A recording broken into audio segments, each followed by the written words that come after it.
اعوذ باللہ السمیع العلیہ العظیم من الشیطان اللعین الرجیم بسم اللہ الرحمن الرحیم الحمدللہ رب العالمین والصلاة والسلام علی سیدنا و نبینا و شفیعنا و طبیب قلوبنا و مولانا مقتدانا بالقاسم محمد اللہم صلی وآلہ الطیبین الطاہرین المعصومین ولعنۃ اللہ علی اعدائہم اجمعین من یومنا ھذا الی یوم الدین اما بعد فقط السلام علیکم یا انصار دین اللہ. ایک صلوات اور پڑھ دے محمد حضرات گرامی، جیسا کہ آپ کو علم ہے یہ مجلس ہمارے بھائی جناب انتظار مہدی عابدی صاحب مرحوم کے سیوم کی مجلس ہے، اور حالات کی بنیاد کے اوپر اس وقت گراف ایجنسی اور حسینی چینل کی جانب سے اس کو لائیو ٹیلی کاسٹ کیا جا رہا ہے. یہ مرحوم جن کے سیوم کی مجلس ہے، ہماری اپنی قرابت داری اور رشتہ داری کے ساتھ ساتھ تمام ہندوستان کے وہ مومنین جو حج بیت اللہ سے مشرف ہو چکے ہیں اور زیارت سرکار ابا عبداللہ الحسین علیہ السلام کی شرف سے مشرف ہو چکے ہیں، وہ ان کی ذات سے بخوبی واقف تھے کہ ان مرحوم نے جہاں خود ذاتی طور کے اوپر بے شمار زیارات سرکار سید الشہداء کا سفر کیا اور شرف زیارت سے مشرف ہوئے، وہیں اپنے کاروان کی جانب سے نہ جانے کتنے مومنین و مومنات کے لیے وہ زیارت کے معین و مددگار بنے. چنانچہ میں نے مناسب جانا کہ ان کی مجلس میں اصحاب سبط رسول الثقلین انصار امام حسین علیہ السلام کی زیارت کے ایک فقرے کو تلاوت کرنے کا شرف حاصل کیا جائے. یہ وہ فقرہ ہے کہ جب ہم آپ مولا حسین علیہ السلام کی زیارت وارثہ پڑھتے ہیں اور زیارت وارثہ کے بعد جناب علی اکبر علیہ السلام کی زیارت اور جناب عباس علیہ السلام کی زیارت سے فارغ ہوتے ہیں تو مولا حسین کے اصحاب اور انصار کی زیارت کی جانب متوجہ ہوتے ہیں، اور اس زیارت میں یہ اور اس کے جیسے بہت سے فقرے ہماری آپ کی زبان پر جاری ہوتے ہیں کہ السلام علیکم یا انصار دین اللہ. مطلب یہ ہے کہ اے اللہ کے دین کے ناصروں، آپ پہ ہمارا سلام ہو. السلام علیکم یا انصار رسول اللہ، السلام علیکم یا انصار امیر المومنین، کہ اللہ کے رسول کے ناصروں، اے مولا علی کے مددگاروں، اے بی بی سیدہ کے ناصروں، اے مولا حسن اے مولا حسین کے ناصروں، آپ پر ہمارا سلام ہو. یہ امام حسین کے اصحاب کی زیارت کے فقرے ہیں جو ہماری آپ کی زبان پر جاری ہوتے ہیں. عزیزوں، اس میں قابل غور بات یہ ہے کہ یوں ہم جن کی زیارت پڑھتے ہیں ان کو امام حسین کا اصحاب کہتے ہیں. میں آپ سے پوچھوں یہ کس کی زیارت ہے؟ آپ جواب دیں گے اصحاب امام حسین کی زیارت. یہ زیارت اصحاب امام حسین کی زیارت کہلاتی ہے، لیکن اس میں قابل غور بات یہ ہے کہ ہم جن کی زیارت پڑھتے ہیں وہ امام حسین کے اصحاب ہیں، لیکن جب زیارت پڑھتے ہیں تو زیارت میں اصحاب کو اصحاب کہہ کے سلام نہیں کرتے، اصحاب کو انصار کہہ کے سلام کرتے ہیں. یہ قابل غور بات ہے کہ اصحاب کو انصار کہہ کے سلام کرتے ہیں. اب اصحاب و انصار کا فرق کیا ہے؟ تو عزیزوں، اصحاب و انصار کا فرق یہ ہے کہ ساتھ دینے والوں کو اصحاب کہتے ہیں، ساتھ رہنے والوں کو، توجہ فرمائیے گا، اصحاب کا کیا مطلب ہے؟ ساتھ رہنے والوں کو اصحاب کہتے ہیں، اور مصیبت کے موقع پر ساتھ دینے والوں کو انصار کہتے ہیں. جو ساتھ میں رہتے ہیں وہ اصحاب کہلاتے ہیں، اور جو مصیبت کے موقع کے اوپر ساتھ دیتے ہیں وہ انصار کہلاتے ہیں. صحابی لفظ صحبت سے بنا ہے، انصار لفظ نصرت سے بنا ہے، اور یہ زیارتیں معصومین علیہ السلام کی تعلیم کردہ زیارتیں ہیں. اب معصوم کی تعلیم کی ہوئی زیارت میں اصحاب کو انصار کہنا اس بات کی دلیل ہے کہ معصومین کی نظروں میں جو مرتبہ ساتھ دینے والوں کا ہوتا ہے وہ ساتھ رہنے والوں کا نہیں ہوتا. جو مرتبہ انصار کا ہوتا ہے وہ مرتبہ اصحاب کا نہیں ہوتا. یہی وجہ خود مولا حسین نے فرمایا تھا کہ جیسے مجھے ملے ویسے میرے نانا کو بھی نہیں ملے. فرق کیا ہے؟ فرق یہ ہے کہ نانا کو ساتھ رہنے والے ملے اور نواسے کو ساتھ دینے والے ملے۔ صلوات بھیجے محمد و آل محمد۔ جزائر گرامی، جو مرتبہ ساتھ دینے والوں کا ہوتا ہے وہ مرتبہ ساتھ رہنے والوں کا نہیں ہوتا۔ جو مرتبہ نصرت کا ہوتا ہے وہ مرتبہ شرف صحبت حاصل کرنے والوں کو نہیں ملتا ہے۔ نصرت میں اور صحبت میں، اصحاب میں اور انصار میں، صحابی میں اور ناصر میں ایک فرق اور بھی ہے۔ صحابی ہونے سے صحابی ہونے والے کا فائدہ ہے، جس کا صحابی ہو اس کا فائدہ نہیں ہے۔ یہ بات بہت قابل غور ہے بھئی، صحابی ہونے سے صحابی ہونے والے کو فائدہ ملتا ہے، جس کا صحابی ہوتا ہے اس کو فائدہ نہیں ملتا۔ آپ دلیل پوچھیں تو دلیل یہ ہے کہ جب پیغمبر اسلام نے اعلان اسلام فرمایا تو جیسے جیسے قافلہ اسلام آگے بڑھتا گیا ویسے ویسے تعداد اصحاب بھی آگے بڑھتی گئی۔ 2 سے 10 ہوئے، 10 سے 100 ہوئے، 100 سے 1000 ہوئے، غدیر آتے آتے 1.25 لاکھ ہو گئے۔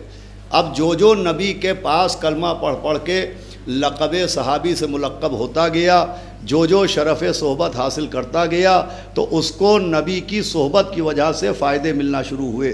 ان میں جو بے زر تھے انہیں زر مل گیا، جو بے گھر تھے انہیں گھر مل گیا، جو بیمار تھے انہیں شفا مل گئی، جو بھوکے تھے انہیں غذا مل گئی، جو برہنہ تھے ان کو ردا مل گئی، جو بے امان تھے ان کو امان مل گئی، جو بے ایمان تھے ان کو ایمان مل گیا۔ بھئی جو نبی کی صحبت میں آتا گیا وہ فائدے اٹھاتا گیا۔ بے زروں کو زر ملا، بے گھروں کو گھر ملا، بے امان کو امان ملی، بے ایمان کو ایمان ملا۔ مجھے بتائیے اس کثرت اصحاب سے نبی کو کیا ملا؟ بھئی جب 2 تھے تو نبی کو کیا ملا؟ جب 100 ہوئے تو نبی کو کیا ملا؟ جب 1000 ہو گئے تو نبی کو کیا ملا؟ ارے سکون تو سکون ہے، نبی نے کاغذ و قلم مانگا تو وہ بھی نہ ملا۔ صلوات بھیجے محمد و آل محمد۔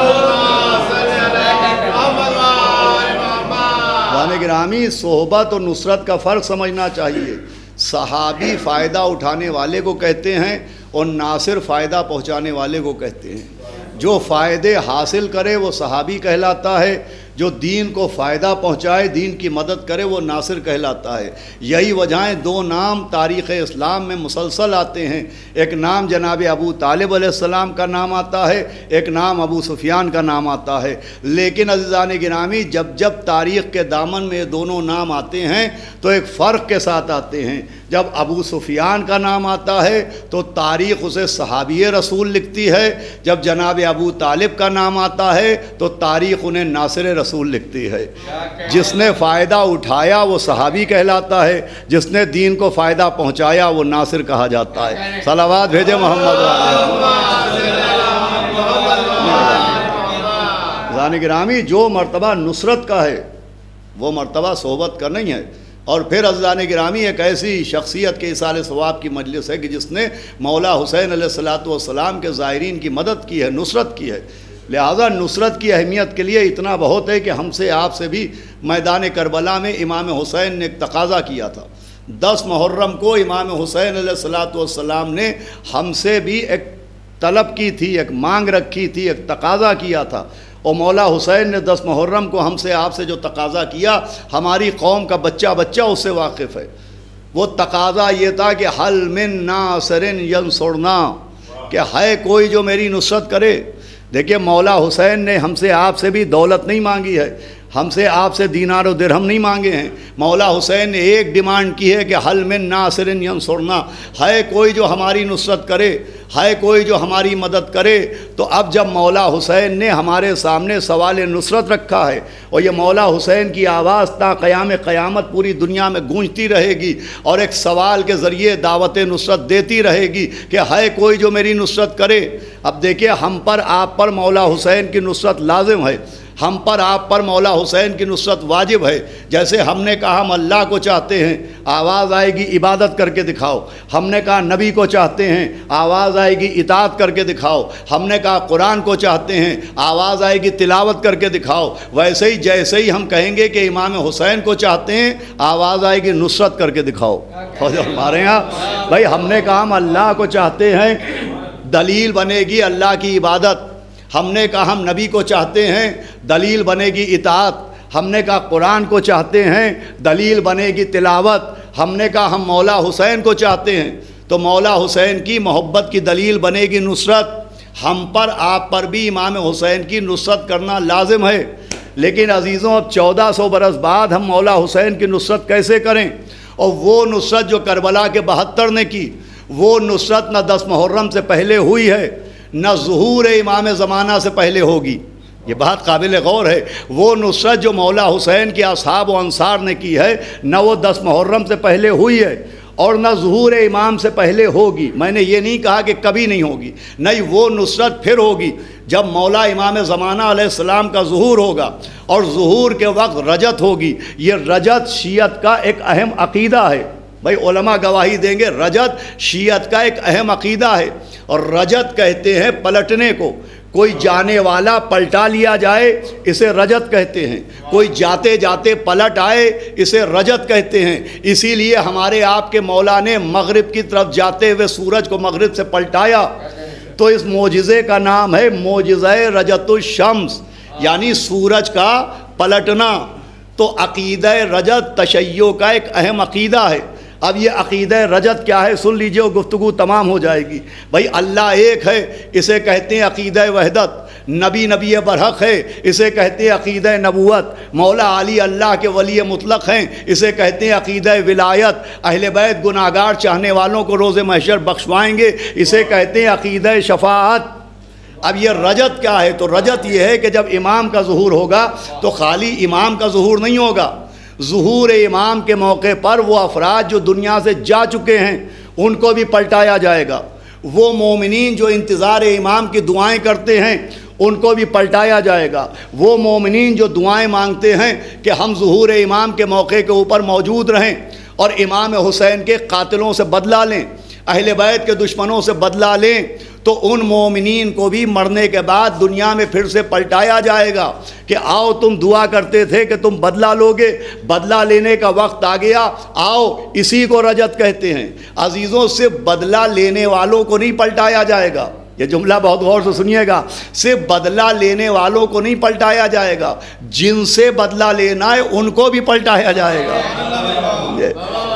عقیدہ رجت یہ ہے کہ امام زمانہ کے ظہور کے بعد رجت ہوگی، سارے کے سارے امام دنیا میں آئیں گے، خاص مومنین پلٹائے جائیں گے، منافقین بھی پلٹائے جائیں گے، اور ظہور کے وقت منظر یہ ہوگا کہ علامہ مجلسی علیہ الرحمہ نے رجت کا بڑا خوبصورت منظر اپنی کتابوں میں لکھا ہے، اور وہ منظر یہ ہے کہ جس وقت حضرت کا ظہور ہوگا تو امام خانہ کعبہ میں سنگ اسود کے اوپر کوہنی ٹکائے ہوئے ظاہر ہوں گے۔ سب سے پہلے حضرت حجت کا ظہور ہوگا، وہ آپ خانہ کعبہ میں نظر آئیں گے۔ یہ جملہ بھی قابل غور ہے، آخری امام کعبے میں نظر آئیں گے، اور کعبے ہی میں نظر بھی آنا چاہیے، اس لیے کہ قانون ہے کہ لن تجدا لسنت اللہ تبدیلا، کہ اللہ کا قانون بدلتا نہیں ہے۔ جب پہلا کعبے میں نظر آیا تو آخری بھی کعبے ہی میں نظر آئے گا۔ اس کے بعد سب سے پہلے جبریل امام کے ہاتھ پر بیعت کریں گے، اور خانہ کعبہ کے پیچھے سے رجت شروع ہوگی، اور رجت کا منظر یہ ہوگا کہ آواز آئے گی اصحاب کہف آ رہے ہیں، رسول خدا آ رہے ہیں، مولا علی آ رہے ہیں، وہ سلمان آ رہے ہیں، وہ مقداد آ رہے ہیں، وہ ابو ذر آ رہے ہیں، وہ مالک اشتر آ رہے ہیں، وہ مولا حسن مجتبیٰ آ رہے ہیں، وہ مولا حسین کربلا آ رہے ہیں، ان کے پیچھے پیچھے 72 شہدائے کربلا آ رہے ہیں۔ بھائی یہ رجت کا منظر ہوگا کہ 72 کے 72 شہدائے کربلا امام زمانہ کے ظہور کے وقت رجت فرمائیں گے۔ اب رجت کا منظر یہ ہوگا، آواز آئے گی وہ مولا حسین آ رہے ہیں، وہ حبیب آ رہے ہیں، وہ زہیر آ رہے ہیں، وہ بریر آ رہے ہیں، ارے وہ اکبر کی شکل میں پیمبر آ رہے ہیں، وہ قاسم کی شکل میں شبر آ رہے ہیں، وہ جھولے میں چھوٹے سے حیدر آ رہے ہیں۔ اللہ اکبر، کیا منظر ہوگا جب آواز آئے گی ہوشیار عباس دلاور آ رہے ہیں۔ صلوات بھیجے محمد۔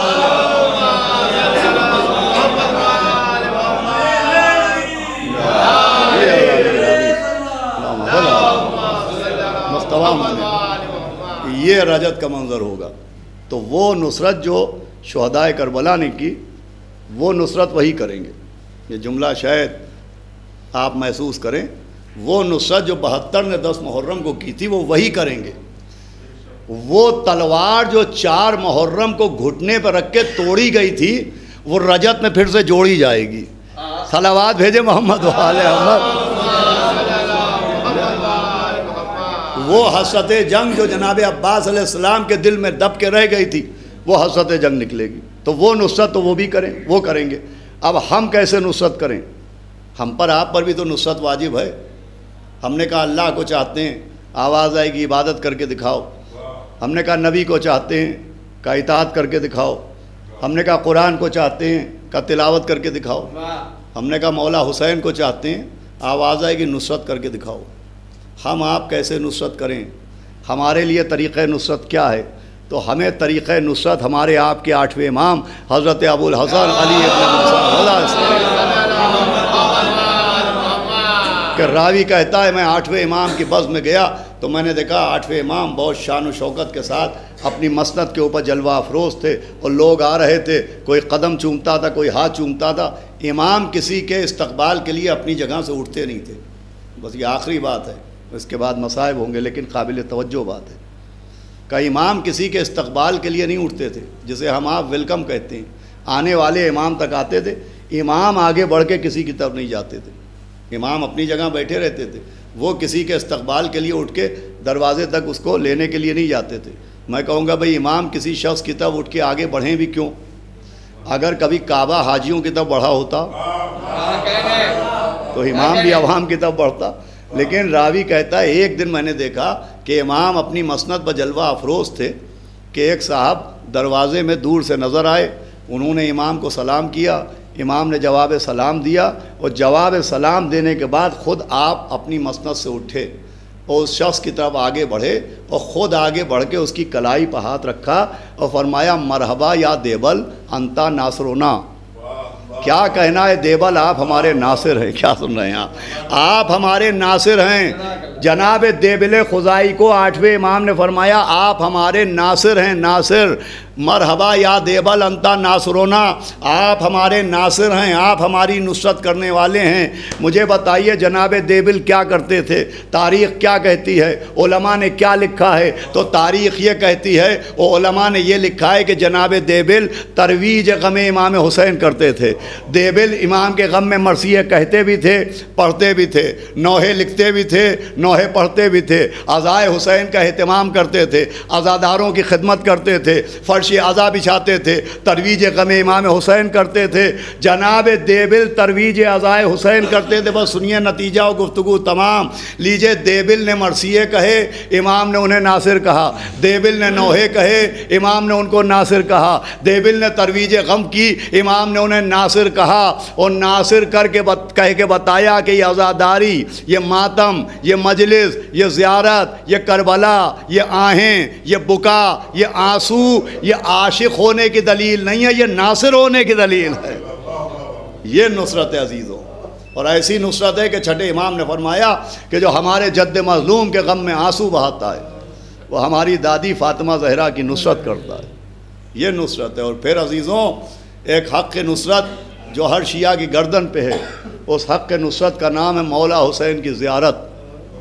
چھٹے امام نے فرمایا کہ ہمارا ایک حق ہے تمہاری گردنوں پر، کہ وہ حق کیا ہے؟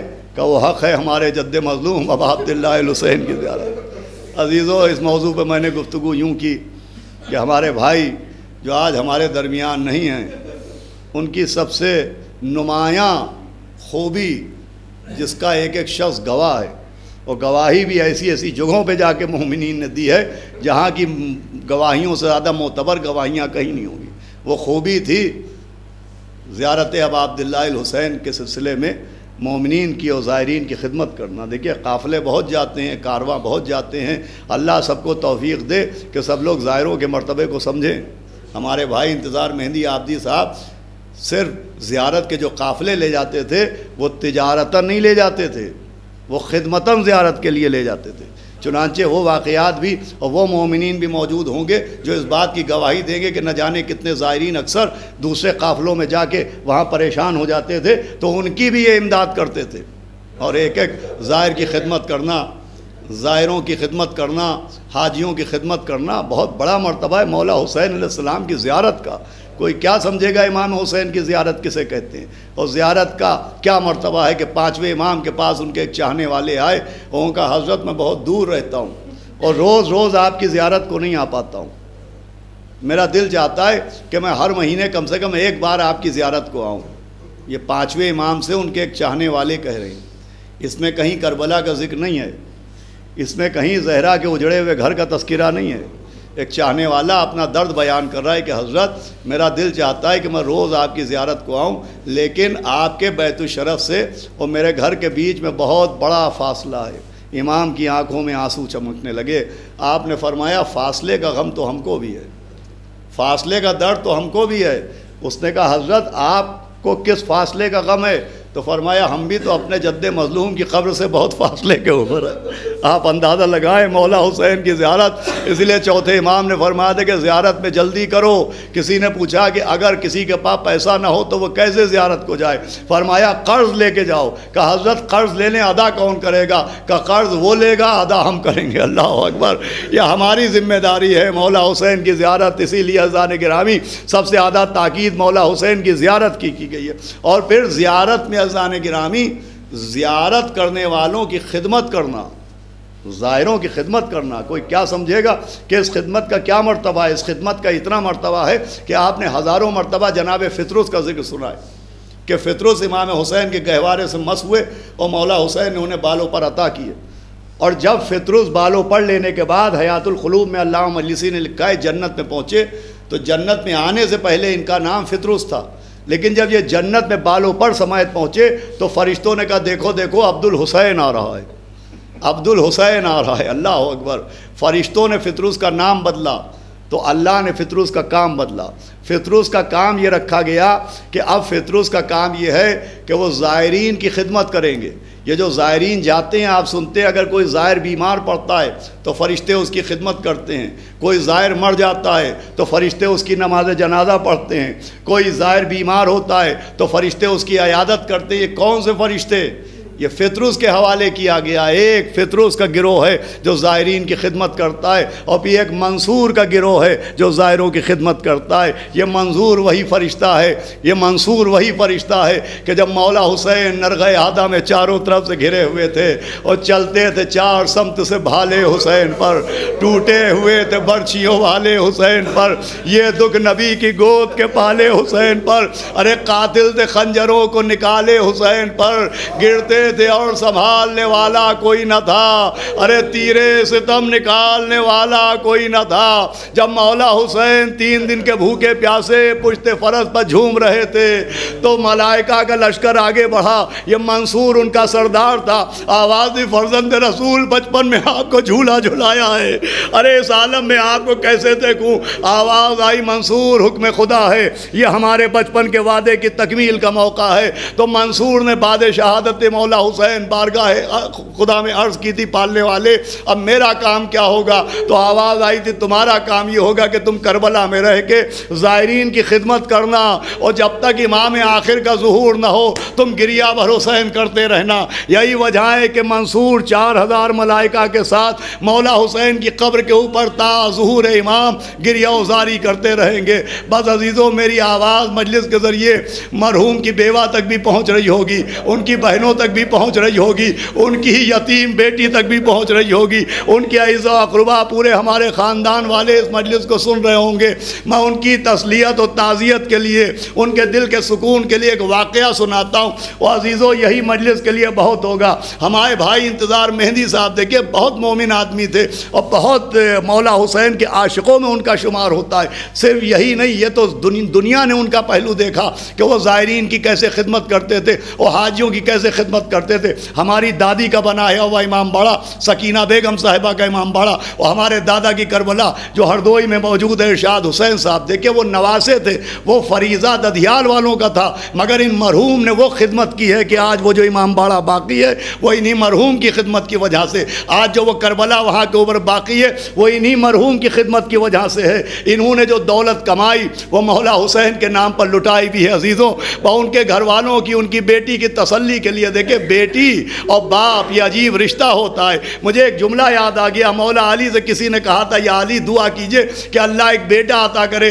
تو کہا ہاں اللہ بیٹا دے گا مگر بیٹی کی دعا بھی مانگا کر۔ جب مولا علی نے بیٹی کا ذکر کیا تو اس شخص نے کہا یہ بیٹی پر کیوں زور دیا؟ فرمایا بیٹیاں باپ کے جنازے کی زینت ہوتی ہیں۔ بھئی یہ جملہ سمجھ لیا تو رونے کو بہت ہے، کہا بیٹیاں باپ کے جنازے کی زینت ہوتی ہیں، مطلب یہ ہے جب گھر سے باپ کا جنازہ نکلنے لگتا ہے اور بیٹی چیخ چیخ کے روتی ہے تو یہ باپ کے جنازے کی زینت کہلاتی ہے۔ حاضری جو تدفین میں موجود تھے ان کو یاد ہوگا کہ جب یہ مرحوم دفن ہو رہے تھے اور ان کی بیٹی چیخیں مار مار کے رو رہی تھی، اسے جنازے کی زینت کہتے۔ میں کہوں گا یا علی فریاد، ارے مگر کربلا میں قانون بدل گیا، وہاں بیٹی موجود ہے مگر باپ کے جنازے پر رونے نہیں دیا جاتا۔